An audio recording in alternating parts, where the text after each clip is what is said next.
Is the ZV-E10 still worth it? Here's what no one's telling you. I've been using it for the last 3 years alongside newer cameras that you might consider instead. And with so many newer cameras on the market, including the brand new ZV-E10 Mark II, is the ZV-E10 still worth it, or should you consider something else? Let's talk about it. Also, I'll leave links down below for the best pricing on the ZV-E10. One of my favorite things about the ZV-E10 is that this camera was designed from the ground up specifically for hybrid shooters in mind. So it's great for both photos and videos. And it's perfect for someone who's a content creator, a young filmmaker, or just a casual shooter who wants a camera for fun. With its compact size, the ZV-E10 is perfect for travel, and it's small enough to slip into a jacket pocket or even a purse. And it has the one thing that any camera like this needs, and that is a side-articulating flip screen for self-recording and high-angle and low-angle shots. But one thing that you should know is that it is an older screen and it's not particularly high res. But if you want a more premium screen experience, you might want to consider the ZV-E10 Mark II. One thing to note is that the screen does not have touch controls over your menus and major settings. However, it does have touch autofocus. And the ZV-E10 also has the older Sony menu, which is just pages and pages of menus, and it's a little bit hard to navigate, especially if you're new to cameras. But once you set up your menu, you never really need to touch it again. And for the most part, you'll actually be using the quick menu on the main screen for most of your major settings. Now, the actual button layout on the ZV-10 is absolutely perfect for beginners. There's a single button to switch between photo, video, and slow motion, and there's 2 separate capture buttons for photo and video. And there's even a button to enhance the bokeh or depth of field with a single click, so you can get that blurry background effect very easily. One piece of bad news though, the ZV-10 does not have a flash or viewfinder, but that's pretty normal for this style of camera, and you can also easily add a $50 mini flash from Amazon and problem solved. But if you do need those things, I'll share a recommendation later in this video for the exact same price and performance as the ZV-10. Instead, the ZV-10 has a built-in 3-capsule microphone for great in-camera audio, and actually, here's a test right now. This is good enough for most casual use, but if you're a more serious shooter, I do recommend a shotgun mic. And you can actually attach a microphone directly through the flash port on this camera so there's no messy wires dangling off your camera. It does have a mic jack, but there is no headphone jack. But the absolute best part about the ZV-10 when it comes to design has to be the lens selection. Sony makes a ton of APS-C lenses along with third-party companies, so you get the best lens selection on the Sony cameras, and the competition, while it's great, doesn't really have the lens selection, and Canon cameras can only use Canon cameras when it comes to autofocus lenses. However, there is a downside.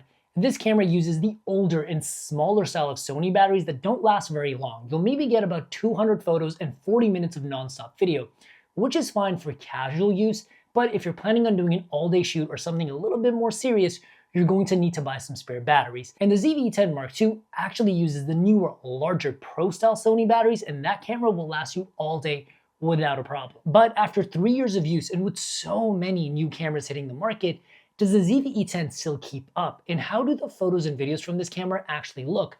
But more importantly, how do they compare to the competition? I've been using the ZV-E10 for everything from YouTube videos to vlogs and even some professional work. The image quality is still very solid thanks to the 24 megapixel APS-C size sensor. And 24 megapixels gives you a ton of resolution for recropping your photos and doing even some very fine editing for professional work. And it also has Sony's newest color science with natural skin tones and rich colors. So any color issues you had with older Sony cameras are now gone.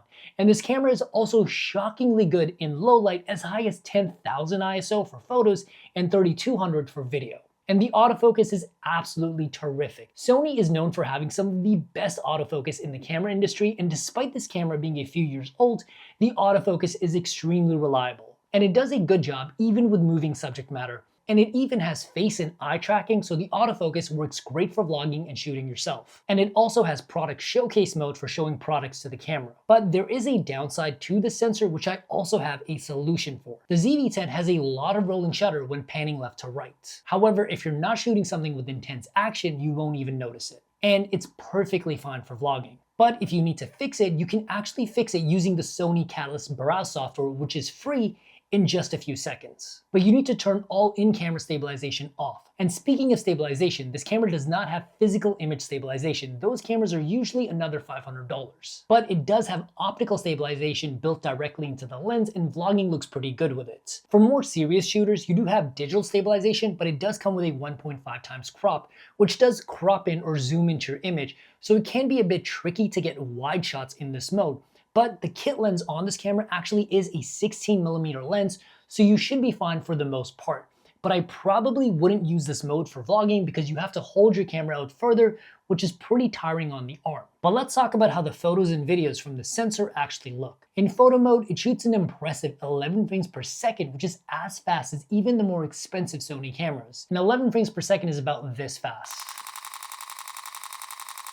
And it shoots 14-bit RAW in single frame and 12-bit RAW in continuous. And this is more than enough to create stunning professional grade results. But if you don't like to edit, this camera does have creative profiles that give you an interesting look to your photos straight from camera, and each profile is also customizable. When it comes to Canon, it absolutely slaps the Canon R50 and M50 out of the water, not only in terms of image quality, speed, and low light, but it's pretty much better in every single way. I would rather get the ZV-E10 than almost any Canon entry-level camera. Now, when it comes to Nikon, the Z50 Mark I and Mark II do the same 11 frames per second. However, the Z50 Mark II actually shoots way faster in JPEG mode at 30 frames per second, but it does have a lower 20 megapixel sensor compared to the 24 in the ZV-E10. And even the newest Fuji X-M5 is slower than the ZV-E10 and also does not have the same level of autofocus. Despite being a few years old, the ZV-E10 is a great fit for anyone who wants to take great photos. Now, a lot of you guys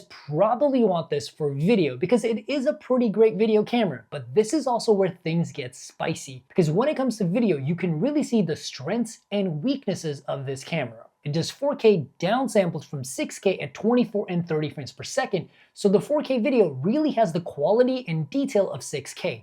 This is perfect for vlogging and sit-down talking head videos like this or anything else you want to shoot. And this is some of the best 4K you can get at this price point. And the ZV-E10 does not have a record limit either, and overheating is not an issue on this camera unless you're in extreme conditions. As long as you keep the screen open for airflow, you should be just fine. Sadly, there is no 4K 60 or 4K 120 in this camera. That's a feature you have to step up to the ZV-E10 Mark II for. But the ZV-E10 Mark I does do full HD resolution at 60 and 120 frames per second for slow motion, and this should be fine enough for most people. And you can also use the ZV-E10 as a webcam through a single USB cable that will also charge it while using. So as a webcam, this is one of the best looking webcams at this price point, and this is perfect for streaming. The best thing about the ZV-E10 though are the color profiles.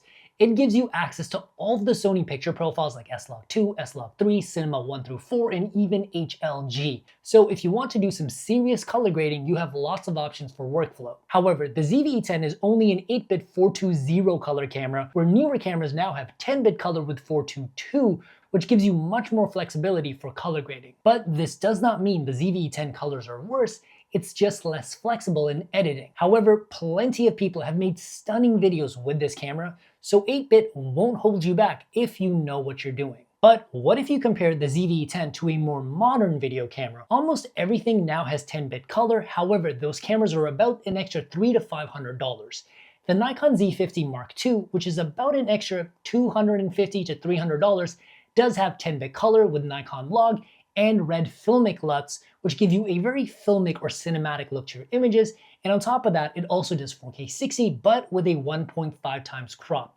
And the ZV-E10 Mark II is just significantly better with 10-bit color, with better frame rates, a high bitrate codec, which is 600 megabits per second. It is as good as a professional FX30. And even the Canon R50 has 10-bit color, but it's only in HDR-PQ mode and not in actual log file. So as a video camera, the ZV-E10 is not bad, but it's definitely falling behind in terms of technology. So is the ZV-E10 outdated, or should you just consider a newer camera? If you're a beginner photographer or video shooter, a content creator, a young filmmaker, or just a casual shooter, I actually do not think you will find a better camera if you're on a tight budget. For the amount that this camera costs, for what it gives you, this is without a doubt the best bang for your buck. And it's one of the best 4K cameras on a budget, and it's going to look just as good as most modern cameras. And you can probably buy this camera used for under $600. However, if you have the budget to spend just a little bit more, I would actually get the ZV-E10 Mark II instead, because it's going to give you better video, better autofocus, less rolling shutter,